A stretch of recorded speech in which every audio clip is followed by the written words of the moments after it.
Well, hello, ladies and gentlemen. Welcome back to another video. Uh, I was going through my videos the other day, and I realized that there's several videos I haven't done that I'd like to do. I think maybe some of you guys be interested.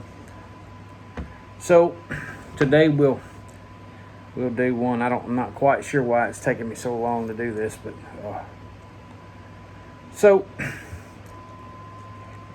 icons. You know, an icon is, when you think about icons, you think of humans. You think about maybe Martin Luther King Jr. or Amelia Earhart or Ben Franklin, George Washington, Elvis. You know, people that's left a lasting impression in our society and over the years. You never do think about guns. You know, some of us may think about cars. You know, an icon would be a two-door Chevy 2 Super Sport. Or a 70 model, 69, 70 model Chevelle Malibu Super Sport. You know, those things. When you mention muscle car, that's instantly what pops in your mind is those cars. Singers, iconic singers. We think of Elvis, we think of Michael Jackson, we think of, you see where I'm going. But when we think about guns, we don't really put two and two together sometimes. And that's what I want to talk about today.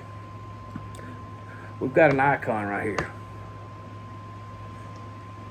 And it's not a 1911. You've seen the 1911. You've seen the Beretta 92. This gun's up there with those, in my opinion, as far as being an icon. When you think of long guns, you're thinking of, something that changed the way we look at that particular thing. Let's say rifles, automatic rifles. AR-15 changed the way we think about semi-automatic rifles. When somebody says semi-automatic, first thing pops in your head is AR-15 or AK-47. Shotguns, Remington 870, Mossberg 500. Your mind instantly is programmed to go there. Handguns, your mind goes to 1911s, Beretta 92s, Glock. My goodness, if you can't think of a handgun, semi-automatic, without thinking of a Glock. They're icons. Well, this little girl here is an icon too. Anybody want to take a guess? I'll give you a hint. It's a revolver. I'll give you a better hint. It's a snub-nose revolver. Anybody got a clue? Okay. So I had to make some notes on this one because it has an extensive history, and I promise you I didn't cover all the bases, but I covered what I thought would be interesting to the majority. In 1950, way back yonder, I'm sorry if some of y'all were born before that, I don't mean no harm, but in 1950, at the IACP, the International Association of Chiefs of Police Convention, introduced what we now have here. Smith & Wesson, they introduced a Smith & Wesson Chiefs Special Model 36. You can't think about snub-nose revolvers, if you know anything about guns, and not think about the Smith & Wesson Model 36 Chiefs Special. This is an original, it's not a remake. It's in used condition. The bluing is worn on it. I'm not going to refinish it. The wood's worn on it. I'm not going to refinish it.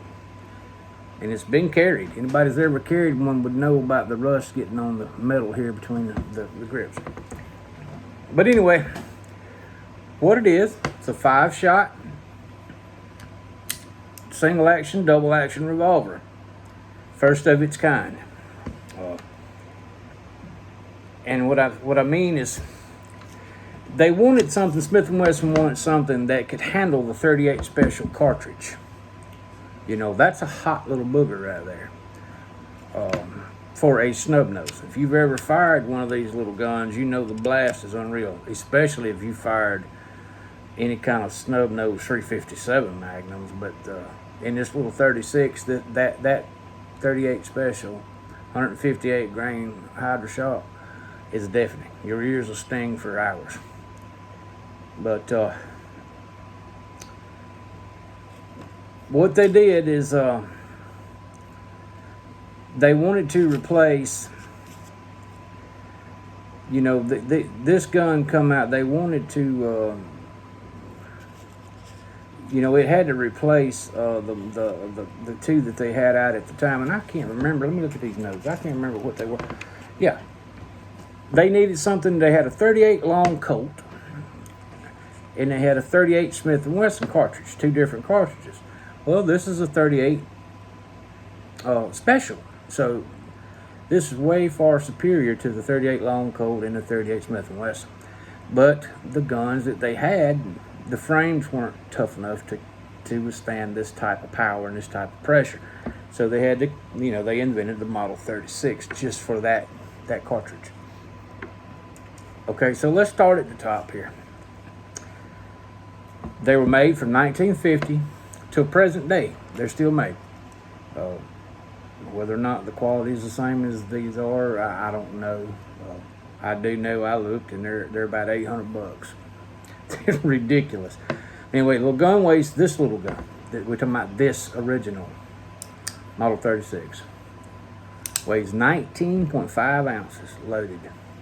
It is 6 from here to here, its longest point. It's 6.22 inches long, and they come with a 2 or a 3-inch barrel. Now, you're saying, well, that ain't no 3-inch barrel, ain't no 2-inch barrel. Obviously, it's not a 3. But I want you to notice something. You see that pin? Okay, revolvers of today's time, the barrel, you can pretty much say stops here because they're screwed in and such. This barrel goes all the way into here, and then it's pinned in, okay? Let me see if you can get an eye on that barrel. You see what I mean? It comes all the way in. So you have to measure from here, you know, from here out. So this is the 2-inch version. Okay? The gun comes with fixed sights. It has they're molded into the frame. Rear sight, same way. It's just a basic notch that's molded into the frame. Front sight. But believe it or not, they're easy to pick up. They're decent little sights. There were versions that had adjustable sight, but it got a whole different model designation. It was the Model 50. Okay. But immediately after this chief of police convention, they were a hit. You know, these little guns, these police, they wanted these little guns for backups, and a lot of them were used for carry. But, you know, for service pistols for a long time. But they didn't immediately make the 2-inch version. They immediately made the 3-inch version right afterwards, and they put them in production. Okay. The Chief Special, it was known as the Chief Special. It actually wasn't a Model 36 then. They didn't designate numbers in the 50s up until 1957. When you picked up this gun, it was a Smith & Wesson Chief Special. All right. Now they added the 36 in 1957. They were making so many variants that they had to have numbers to designate which one was which. So now this is known as the 36 Chief Special. Long name, but it was just the Chief Special. In 1951, they introduced the airweight version of this. It was just an aluminum frame, aluminum cylinder, all aluminum, and it was designated as the Model 37. All right, it didn't stay in production long because of the strength of the frame and the cylinders and such. I would assume. Anyway, it didn't stay in production long at all. In 2002, they introduced a Model 36 Gold. Okay, all that means it had a gold hammer, gold trigger, gold, buttons and such. It's just their attempt to, keep the 36 alive and make it new and fresh so people would want it. And they did. Okay. So before the 36 Gold was introduced, they took the Model 36 and they engraved Lady Smith on the side. So it was a Model 36 Lady Smith. Okay, it's just another marketing ploy. A lot of men nowadays still have a Model 36 Lady Smith. I don't, but a lot of women did. They would put, something to make it girly, but usually it was just engraved Lady Smith. Okay. They made a Model 36-6 Target version of this handgun. Okay. The first commemorative or how presidential, whatever you want to call it. Anyway, the serial number 337, which was way back then, 337, was sent to J. Edgar Hoover. This is a very, very sought after little handgun. So now, all the technical bull, mumbo, jumbo, this, that, and other. Gun's 5-shot. It's limited. Okay? It is limited. Nowadays, revolvers, they've got 7, 8, 9, 10 round revolvers, But they didn't in 1950. The gun can also be inherently dangerous. We've talked before about pistols that had the firing pin on the hammer. Okay? In this day, in this gun, it does not have any types of internal safeties in here to keep this from firing should you load it fully and that be there. Now there's one hammer block in there. Okay, now if you'll watch real closely between the cylinder, you can see me back here between the cylinder and the frame, right? Now we're gonna let this up. Okay, I'm gonna ease it up. Now you can see that firing pin would be against that primer. But now watch this. I'm gonna let off the trigger. The firing pin block comes up and blocks it. I'm here to tell you though, that might be a good safety feature for this weapon. I personally have had another one just like this, and I was handing it across the bed of my truck to my brother-in-law to look, and I thought he had it and he didn't, and he dropped it and it fell on the hammer and blowed the back window out of his pickup truck. So it's probably a good idea have that empty chamber and let your hammer down on the empty chamber. So now you're further handicapping the gun. Now you've got a 4-round pistol. This wasn't intended to be a high capacity 15-round super semi-automatic handgun. This was a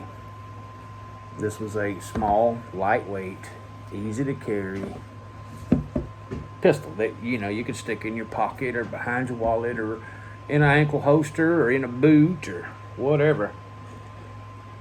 And that's still where it fits in today. It's very, very small. I mean, I'll give you an example. My ring fingers, I think my wedding ring is like an 11, size 11. Okay, I don't have huge hands. Bang, that gun's gone on me. And that was a big thing then. When you're talking about handguns, 7, 8-inch 1911s, and then you see this, everybody had to have them. But it's single action and double action. Single action, pull the hammer back. Double action, pull the trigger. Any revolver, even though they're limited, they're a work of art. The timing has to lock up perfect. Or else when you shoot the gun, the bullet's not going to be lined up to go down the barrel. You're going to have a bad day. So that means that the craftsmanship had to be there.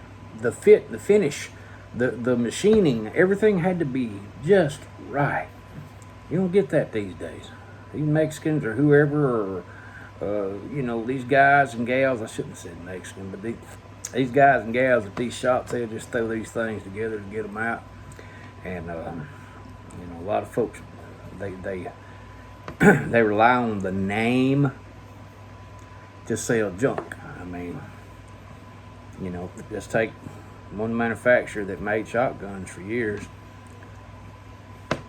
and made rifles for years too. They started sending out some lever action rifles here a while back that were inferior, but people bought them because of the name that was on them.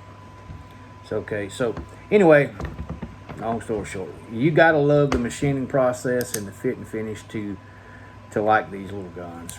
And they're very, very well made. They'll last a lifetime. And there's something, if you keep it, you know, in good shape, you can pass it down to your children. And they're accurate, believe it or not. That old saying about, you know, it's a belly gun, stick him in the belly, get him off of you, that's a horse crap.